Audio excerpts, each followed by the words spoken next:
Hey there, Unenthused Muse here, and today I am bringing you day one of the Magic the Gathering challenge for Magictober.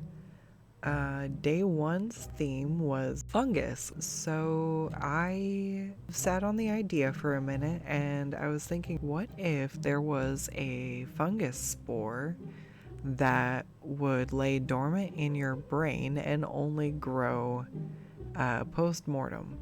And that was the concept that I went with for this 1 hour speed paint. I let myself go ahead and do a sketch outside that time limit. So I was able to look at reference images and gather ideas. And that was the first part we just saw. There was a clip studio paint time lapse of my sketching. So now we are into a fast forward of my speed paint. So I went ahead and gave myself an hour to practice. Um, I do commissions freelance, so I spend a lot of my time drawing stuff for other people. And I saw this challenge as a way to go ahead and give myself an opportunity to practice digital painting, which is something I've been wanting to get better at for a long time. And Magic the Gathering actually inspired me to double down on that lately. And also pick up the game because it's excruciatingly fun.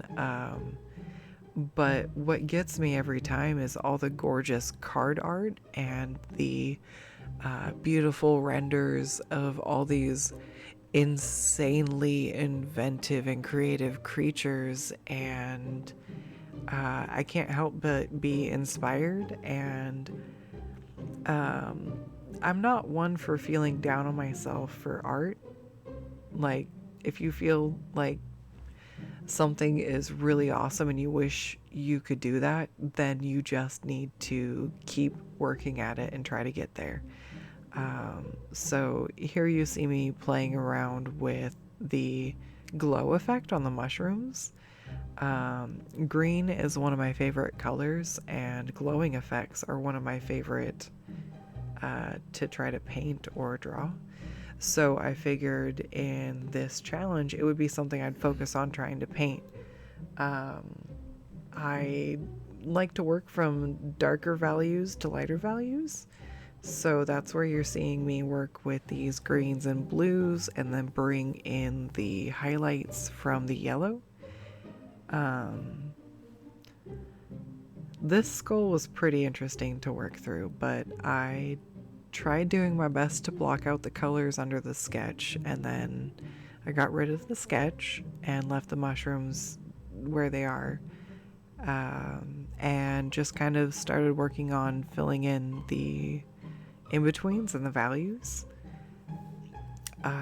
I'm used to doing a lot of my artwork with sketches or line work, so this is really fun when I go and try and do something digital, painterly like this, because it's completely out of the realm of what I normally do.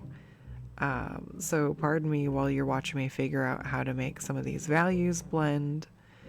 I recently made a custom brush that I'm super happy with. And yeah, I was just trying to figure out how to make this look like a three-dimensional skull without any line work. And then I decided, if you're dead out in the middle of nowhere, there might have been a reason, and I gave him a little bit of battle damage here, just to, I don't know, give a different texture. Or I think sometimes you start out thinking you're gonna do one thing and you're just like, you know what if I did this, and you roll with it. And that's kind of a fun way to make stuff, especially something like this where normally doing commission work I have an expectation to meet, or a example I've set that I'm trying to replicate. So it's hard to go outside of my comfort zone or play around with different things. So that's where, with this challenge, I'm trying to play around and explore things I don't normally get to inside the realm of work I do. So here we see I've dropped the sketch of the skull and I've tried to blur and adjust some of the shading. It's not too bad. I'm not super happy with it, but I'm not super mad with it either. Like, I only had an hour. So, it's pretty cool. I actually set a timer on my Alexa for an hour, and when I was closing in on the end of this, I asked Alexa, time remaining, and she said 2 minutes and 11 seconds. Alexa, no! No! No! She heard me. Oh my goodness. Anyways, so the skull was super fun, and now we're getting to the part where I had no idea what I was doing. These mushrooms, I just wanted to be like bioluminescent or super like glowy from inside, and I did my best to try to capture that. There's a point when you're making art where things don't feel very good and you get really nervous about how things might turn out, and that's kind of how I felt here. That I did not know if I really liked how this looked, but you have to have faith in the process, that you go through an ugly duckling phase when you're working on most art pieces, where things go from looking good as a sketch to getting to this awkward phase where you're starting to build stuff out, but it's not all the way there yet. And it can feel really weird, especially if you haven't gotten a specific process or pattern down for what you want to create, which is what you're watching me do here. I'm exploring different ways to make things look like they're glowing, or different lighting so that I can see what looks best. So don't be afraid to explore things or try new things, because that's how you learn and grow. So I'm clicking a lot of layers on and off, checking how stuff looks. I think we're going at 8 times speed here. So it's going a little bit fast. Once again, this was 1 hour that I gave myself. But I wanted this like almost radioactive feel to these mushrooms. Like somehow, I don't know, feeding off a brain gives them their own like life form or essence. I don't know. I just thought it was super neat. Maybe they're a super cool potion ingredient that boosts your intelligence or your wisdom. I don't know. But I definitely went and looked at several pages worth of mushrooms and fungi, and I found a couple different ones I thought were really cool, and I just kind of combined some of the elements that I thought were super neat. Like, instead of just drawing one particular type of mushroom, I kind of picked and grabbed different aspects that I liked. Like that under texture right there is one of my favorites. But as far as the shape of the mushroom and the texture, those are also grabbed from entirely different sources. But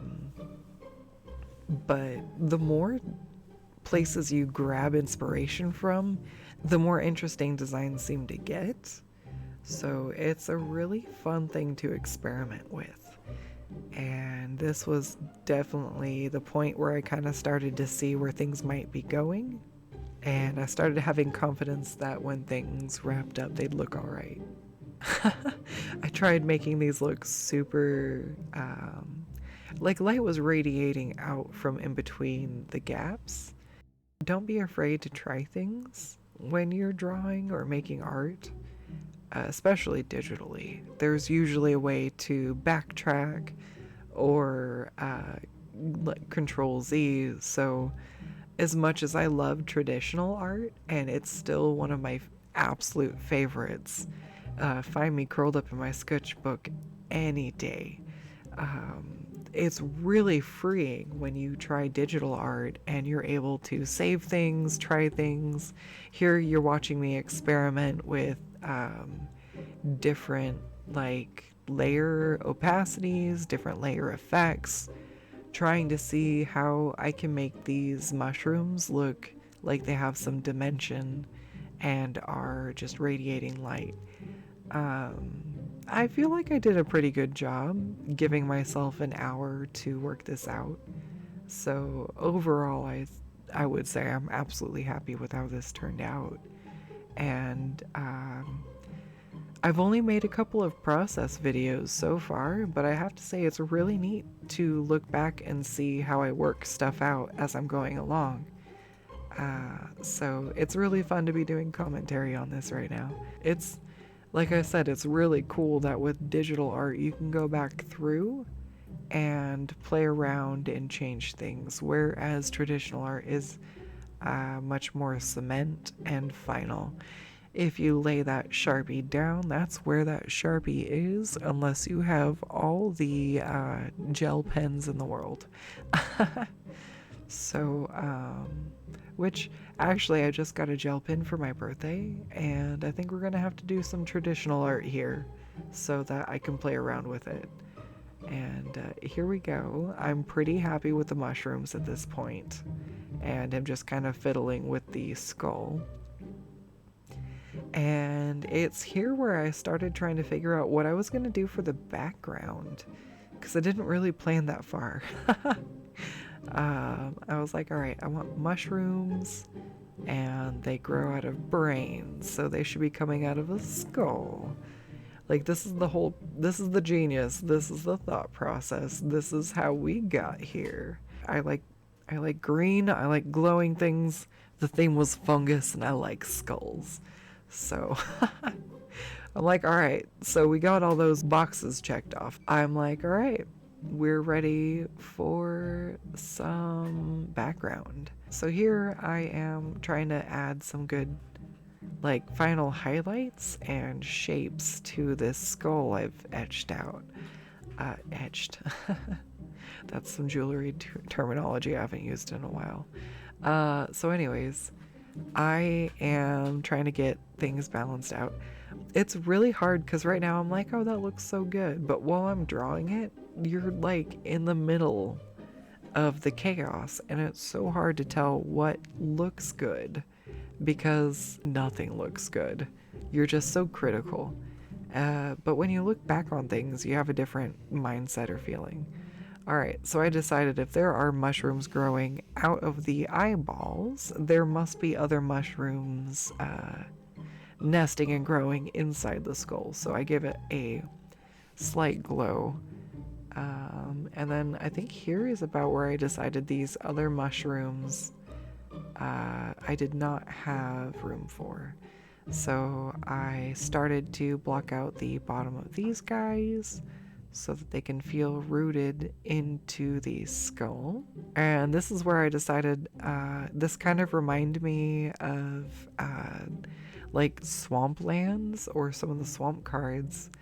And I decided to put the skull in like a murky, swampy water, and it gave me another excuse to play around with some reflections and some more of that glowy effect, but this time in the form of ripples in the water, which I am super happy with. I kind of pulled it out of the hat last moment.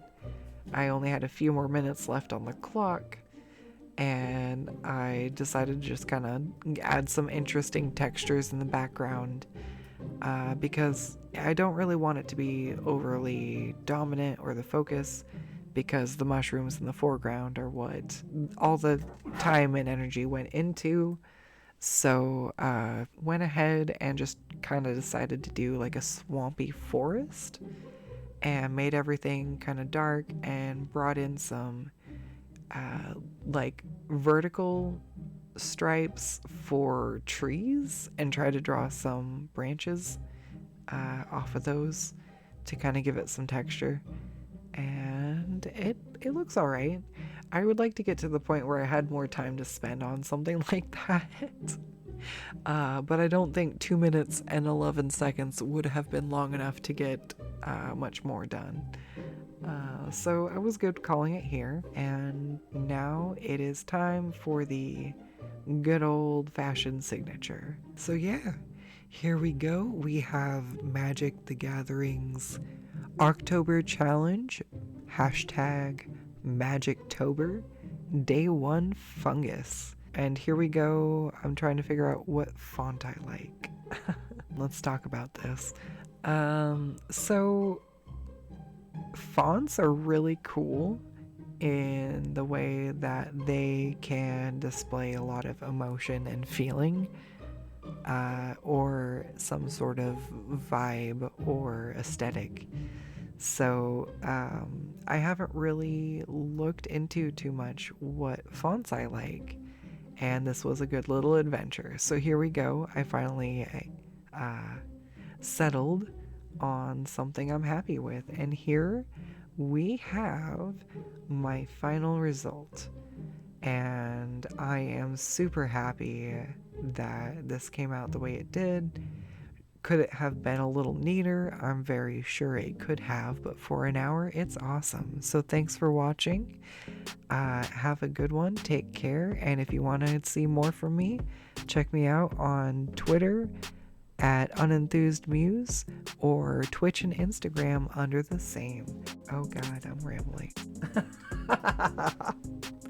It's like a voicemail, but a nightmare.